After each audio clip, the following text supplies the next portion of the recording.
Hello and welcome to another episode of the Breachside Broadcast, home of the finest voxcasting either side of the breach. On today's episode, we continue the story of Ashes of Malifaux. A powerful enemy can make strange bedfellows, and with the old world order upturned, new alliances are beginning to form throughout Malifaux. If the Burning Man is to be destroyed, old enmities must be put aside, and new allies must be brought into the fold. I hope you enjoy part 4 of Ashes of Malifaux, right after this word from our sponsor. This episode of Breachside Broadcast is brought to you by Captivating Salvage and Logistics. Our proprietor, Mr. Leveticus, carries an enormous selection of rare and hard-to-find mechanical and clockwork components. He specialises in unique human-mechanical integrations tailored specifically to your needs. Make sure to keep all biomechanical components well-oiled and cleaned to avoid infection or seizing up.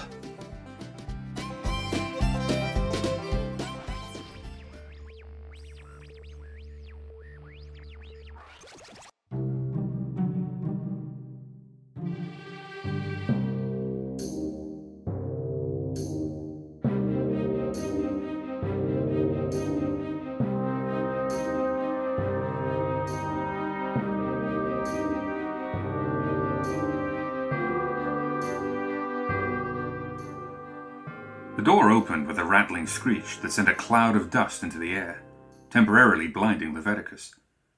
Coughing, the old scavenger waded into the darkness, waving his hand in front of his face. "We should have brought a torch," Alyce muttered. "Ramos always left gifts for interlopers," Leveticus coughed, bumping into something short and sharp, then backing carefully away before venturing around. "Thieves always bring lamps. Simple matter of setting a light-sensitive trigger on you." Alyce lit a match with a scratch and hiss, holding it overhead. She looked around curiously. "No bomb?" "Yes, fine, you're lucky. Victor was a very clever man." Leveticus pulled a pocket lantern out of his coat and twisted it to life. Motes of dust settled to the floor, turning the air bright. "A very messy man, too, it would appear. If he's so clever, why'd the guild catch him?" "The border between cleverness and hubris is fine and easily crossed." Leveticus sniffed at the air, peering into the murky depths of the storehouse. "Which is why we have to be twice as clever, my dear." "No one would accuse you of hubris, would they?" Alyce chided. "Prophesied savior of Malifaux, fifth horseman. Aren't you the one supposed to be writing history rather than some charcoal brigette hanging in the clouds?" "The idiot Kitchener reached too far and got what he deserved," Leveticus cursed, his face growing red. "And as for fate, I'll not hear another word about it. I write my own, which is why we're here. Now stop yammering and help me look." The room over the warehouse was filled with strange devices draped in linen and stacks of vials, labelled in Ramos' cramped handwriting. The narrow paths between hoarded junk were covered in a thin layer of dust, crisscrossed with tiny footprints. The air smelled like spilled chemicals, burning dust and decay. It was the smell that led Leveticus here. The neighbors were complaining, and their neighbors were a rendering plant, so the smell was spectacular. "Looks like someone's already been here," Alyce said. Several of the dust covers had been thrown aside, and the revealed supply is obviously pilfered. Broken glass lay in dried pools of some unknowable substance. Alyce stepped delicately over them, her nose wrinkling in distaste. "Are you sure this is one of Ramos' treasure troves?" "Positive. Rasputina has already taken a pass, but her interests and mine rarely intersect. She might have left all manner of treasure." Leveticus approached a large machine near the back of the room, flicking aside its cover. Some sort of drilling automaton. He sighed in disappointment. Surely there's something of value still left. "Seems like a lot of spoiled chemicals and broken machines," Alyce remarked. She squinted down the length of a telescope, checking both ends before putting it up to her eye. I don't think this one's working at all. Just some kind of clockwork. Victor was obsessed, mad even, but there was always a spark of genius buried in there. He took the telescope and peered through it. It's just a picture. Looks like a jail cell. Ah, here's something. Tossing the broken telescope aside, Leveticus pulled open an unlabeled file cabinet. The drawer sagged with the weight of its contents. Soulstones? Alyce asked, perking up. Possibly. If so, they're depleted. Leveticus held up a cylinder of glittering stone. This looks like some sort of core sample. Fascinating. And these are coordinates of some kind, and this... Leveticus paused as he unfolded a labyrinthine folio. Now this is a worthy prize indeed. A treasure map. Better. He laid the folio down. It was some kind of schematic, sketchy and incomplete, with handwritten notes in Ramos' hand, weaving in and out of the official descriptions of the device. Well, well, Victor, what have you stumbled across? His eyes scanned the splotchy diagram, lighting up as scraps of the engine's purpose settled on his brain. And how can I get my hands on it? The manor house was out of place in the middle of the slums, like a work of rare art dumped in the middle of a trash heap. Immaculate garden surrounded by a high stone wall cut through the filth and chaos of dilapidated warehouses, debris-strewn streets, and the wandering packs of feral children that were the hallmarks of the slums of Malifaux City.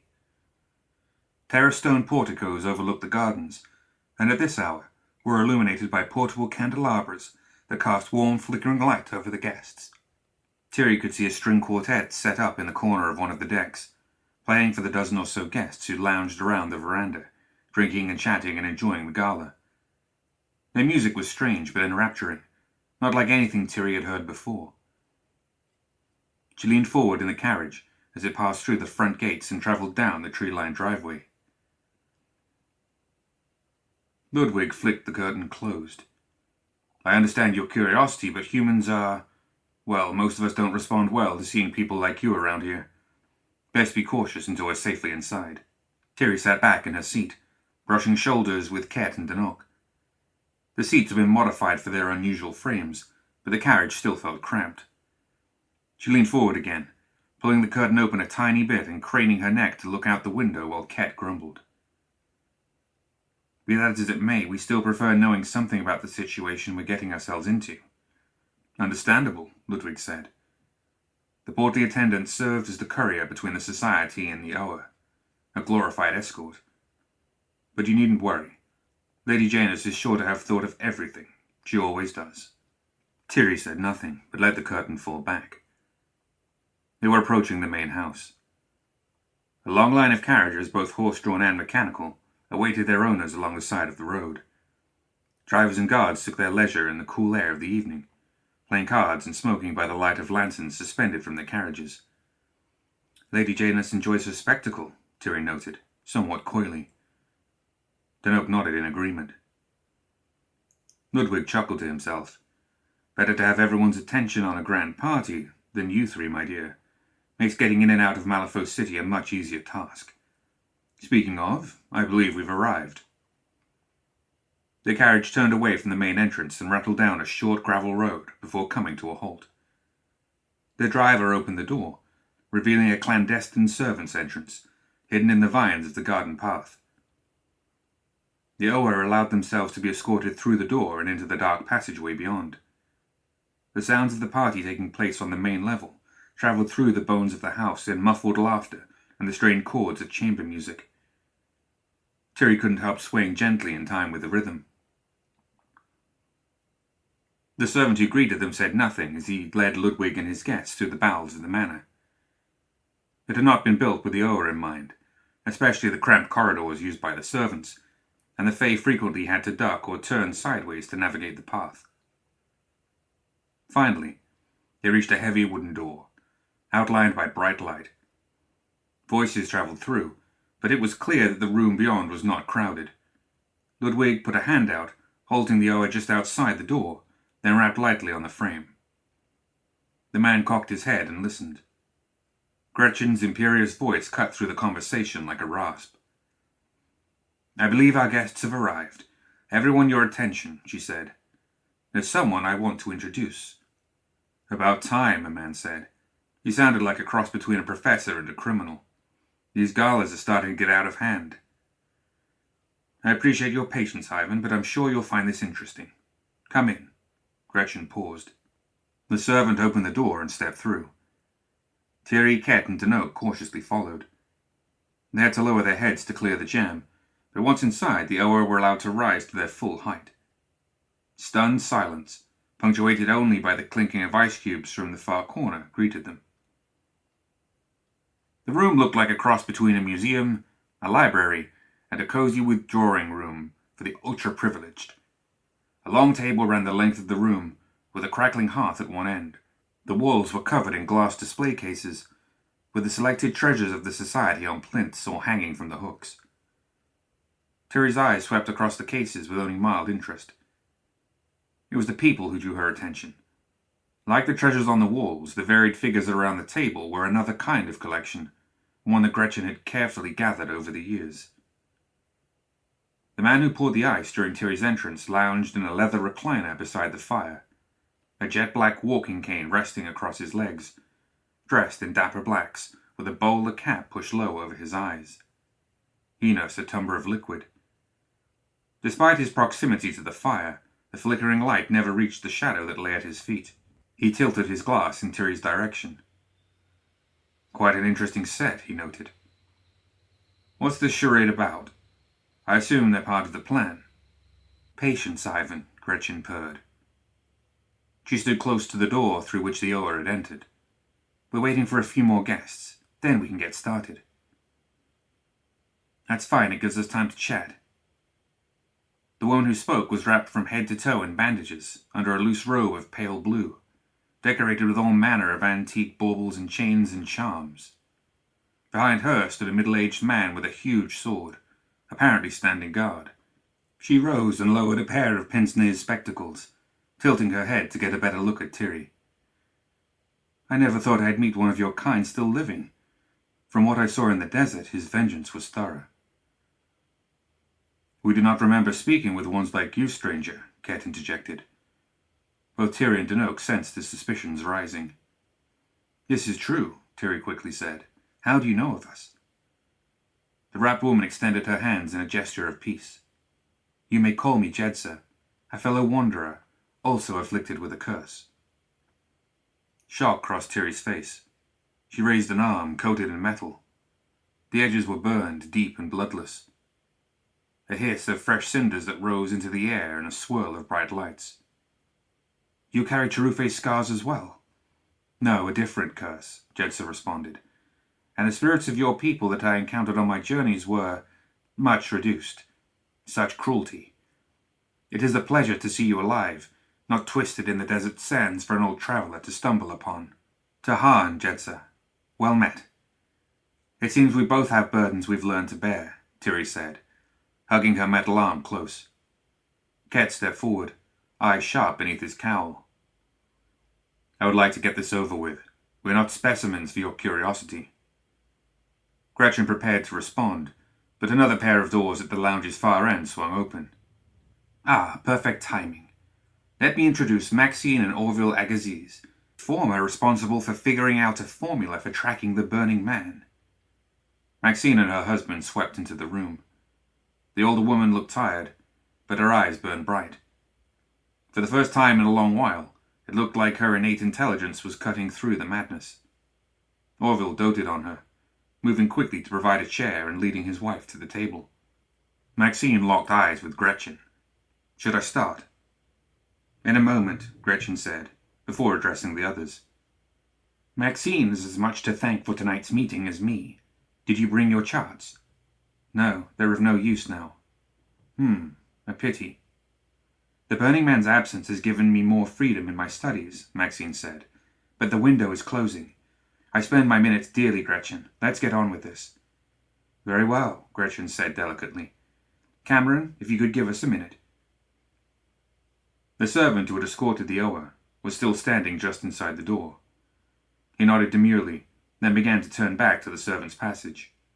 His outstretched hand froze inches from the handle and began to quaver.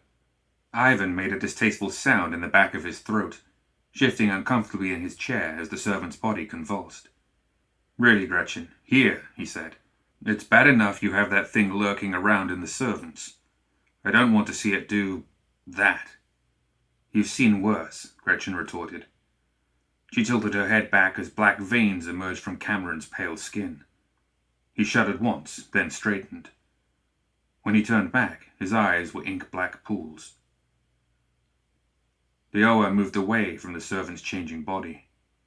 Tiri gave a sharp and questioning look to Gretchen, which went ignored. Gretchen extended a hand of greeting. "Now we can begin.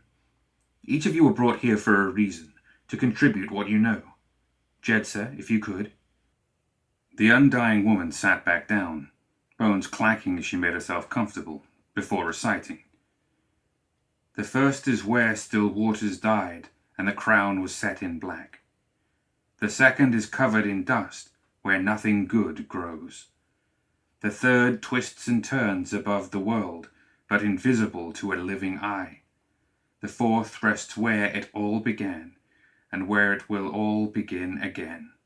The fifth is with us." Gretchen let everyone assembled process the words, before continuing. "Thank you, Jedsa. This prophecy relates to everyone here in some way. To avoid killing off dear Cameron, we'll have him go next. The empty man sees much, stands on the verge of knowing what we have done." Then, apparently losing the thread of the conversation, Cameron crossed awkwardly to the table and sat down. His elongated fingers rested on the chair, like spiders that had been squashed by a giant. "Touch burns, body twists," the Cameron creature said. "What our friend is trying to say is that there have been developments," Gretchen said quickly, sweeping the conversation forward. "Damien Ravencroft has found something in the mountains. The third twists and turns above the world, but invisible to a living eye." "What's all this about?" Ivan said impatiently. "I thought we were here to discuss the—" His eyes shifted, deep-set and tired. "The thing Maxine and I talked to you about." "That is what we're discussing," Gretchen said, "because it's all related. This Ravencroft character has disturbed something only a few in Malifaux ever knew about. A tyrant named Witness, sealed inside a soulstone geode." The Oa visibly shuddered at the name.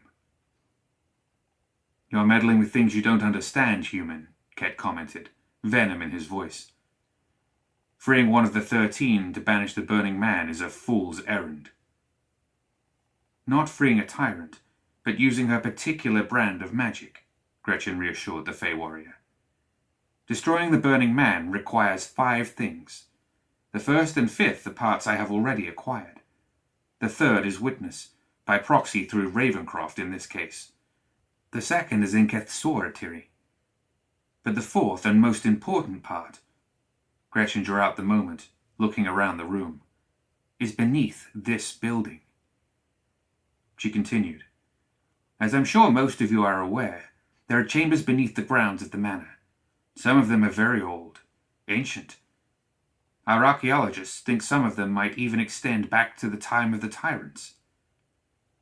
Gretchen went to one of the map drawers that lined the room, unlocked it with a key that dangled around her wrist, and produced a sheaf of yellowed papers. "In one of the deeper chambers I discovered this. I have already shown the device to Ivan and Maxine, but the rest of you need to be aware of it." "Why did they get a private tour?" Jedsa asked, miffed. "Maxine, because she has deduced the Burning Man's return will be particularly disastrous. And Ivan, well, Ivan found where our former Governor-General has been getting off to these past few weeks." All eyes turned to the spy. He shifted uncomfortably in his seat. "The shadows. He's in the realm of shadows. Growing stronger and more uncontrollable if Maxine is correct.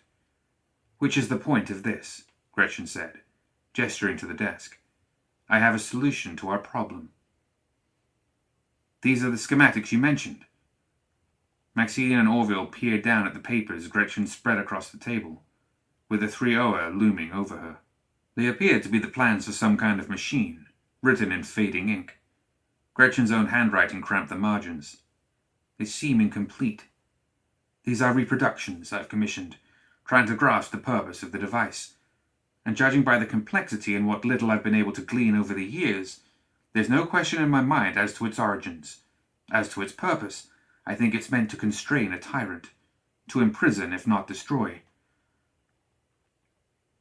No. Its purpose isn't imprisonment. From what I'm seeing here, Tiri said, enthralled by the plans. Has this machine ever been used?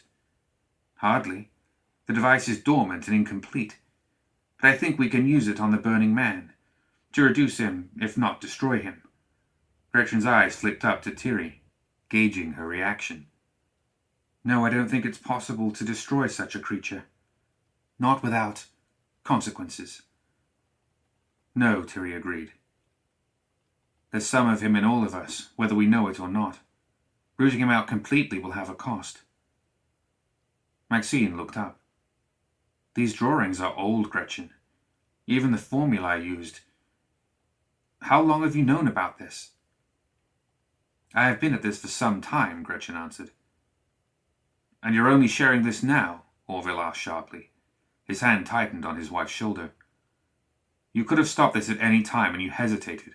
People have suffered, Gretchen. We have suffered. Why? Because her time is not our time, English Ivan said. He had yet to rise from his chair. Gretchen gives, and Gretchen takes away. Isn't that right? You were waiting until it served your purpose. Nothing so crass, Gretchen answered. If the other powers in Malifaux knew we had such a thing, they would tear this place apart looking for it, and these walls have ears. I couldn't risk word getting out until I knew we could use the device. Besides, Maxine's formula worked perfectly fine until recently. There was no need to start delving into this device unnecessarily. You should have shared this. Maxine looked mournful. If we'd had time to study it, we might have been able to use it. But the clock is running out. What makes you think we can get it working in time? Our familiarity with Tyrant engines is sketchy at best. We repurpose them, modify them, but half the time we're just guessing and getting lucky, Gretchen answered. With a device like this, the power it contains, guessing isn't good enough. We need someone with first-hand knowledge of the Tyrants and their machines. Gretchen looked at Tiri and lifted her brows. The others turned slowly to face Dioa. Tiri hesitated, then came closer to the plans and scrutinized them. This is certainly a product of the Tyrants. Overly complicated. I can't quite tell what it's meant to do. She glanced up at Gretchen. It's incomplete. There are clear elements missing. Here, some kind of linking mechanism. She picked up the schematics, frustration clear on her face. I would need to examine the machine to know what truly needed to be done.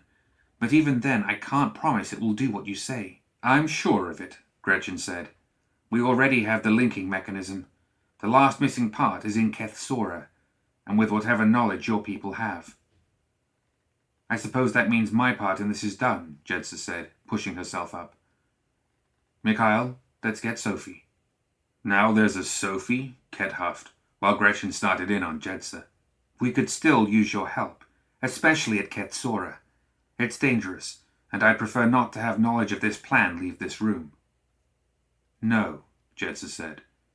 No, Gretchen crossed her arms. Correct. The last job I did for you in relation to this machine cost too much. I will have nothing to do with this one. But you've made your pitch, Gretchen, and I've made my decision. Jedsa nodded to the others. Good evening, friends, and good luck. Without another word, she swept out of the room, her bodyguard in tow. The sound of the slammed door hung in the silence. Now what? English Ivan asked, more than a little concern in his voice. Now we find the missing pieces. We don't have a choice, Gretchen answered. She turned back to Tiri. Can you make it work? I really don't know. If my grandmother and Parson helped, or even our other engineers, I'd feel much better about our chances. The empty man, Camrus Nexus chittered. He may seek the machine. What does this Ravencroft fellow want with it? Orville asked. I don't know, but if he's interested in it, That will hopefully make his cooperation easier to obtain, Gretchen said. It's not a matter of how, but when. If we're going to do this, it needs to be soon, Maxine said. The Burning Man moves in cycles. He's on the decline for now, but that'll change. All the more reason to move now, Gretchen said. Can I count on your help? The flame among the shadows. We can't let the Burning Man return. What do you need from us? Maxine asked. Continue working on your formula. With any luck, the current one will hold for a few more months and buy us some good graces with the guild. Ivan, try and track down Ravencroft and get him on our side. If he disagrees, keep eyes on him. I don't want him interfering. Gretchen turned to the Oa. Study these plans. See if you can come up with a clearer idea of how it works. Focus on the missing pieces. We want this thing to work the first time we flip the switch. There's a cache of machines in Katsura, Tiri said. Perhaps I can dig something useful up from there. Covered in dust where nothing good grows, Gretchen said with a smile, before continuing. Since Jedsa has expressed her opinion on helping, I'll see if I can track down Lucas McCabe to help you sort through things quickly and ship them back. Any objections? Gretchen waited for a moment, feeling the tense air before nodding curtly. Good. Then let's get moving. Ludwig, please show Tiri and her entourage their temporary quarters. Everyone else, you have your tasks. As the assembled got up to leave, Gretchen interjected once more. I know it doesn't need to be said that everything discussed here doesn't leave this room. Maxine, Orville, and Ivan voiced their understanding. They waited while Ludwig waddled, Oa behind, before filing out. When the door clicked shut, Gretchen breathed a sigh of relief. Thank you, Cameron. You can come back now. The servant's bulging black veins quickly receded beneath the skin, and the whites returned to his eyes. He blinked a few times in confusion before turning to Gretchen. I'm sorry, Lady Janus. Could you repeat that? Please bring him in, if you would. Cameron quickly shuffled out, taking the door at the far end of the room. Gretchen composed herself, trying to keep the thrill of the meeting's success from spilling over. A few short minutes later, the lock clicked open. Leveticus stood in the doorway, holding the crumpled envelope of his invitation in both hands. He looked at Gretchen, smiled, and stepped forward. I was starting to think I was in the wrong place, Leveticus said. Your home really is a maze. Keeps people from just waltzing in, Gretchen retorted. I appreciate you making the time. Leveticus shrugged, vials clinking. First person I've known who knows that putting down a good offer gets my attention. His eyes wandered, taking in the room's various treasures. Still doesn't explain why I'm here. Leveticus took a seat. He helped himself to the tea Cameron had set on the table, plopping a sugar cube into his cup and stirring. You're a man who knows fate well, Gretchen said matter-of-factly. Intimately, Leveticus said, jaw tight. He raised a bushy eyebrow when Gretchen smiled. Why? I'm a woman who doesn't enjoy leaving things to chance. You know there's something in the 10 Peaks I'm after. What Victor was trying to get his nose into. Leveticus sipped, weighing his options. I do, he said, tipping his hand out of curiosity. Her vessel is the weak point in my plan. If he refuses to help, I'd like you to step in. With appropriate compensation, of course. The old man reclined as much as his array of machinery and tubes would allow. I could certainly lend a hand helping you make this machine work, Leveticus rubbed his chin. But that's not why you want me specifically, is it? He was clever. Gretchen had to give him that.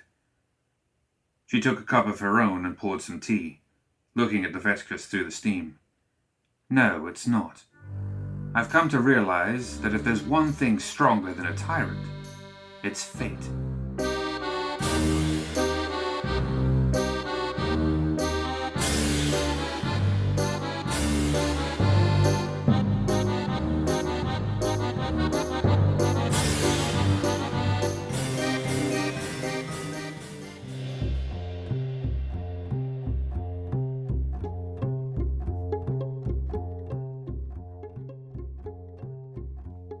That's it for another episode of the Breachside Broadcast.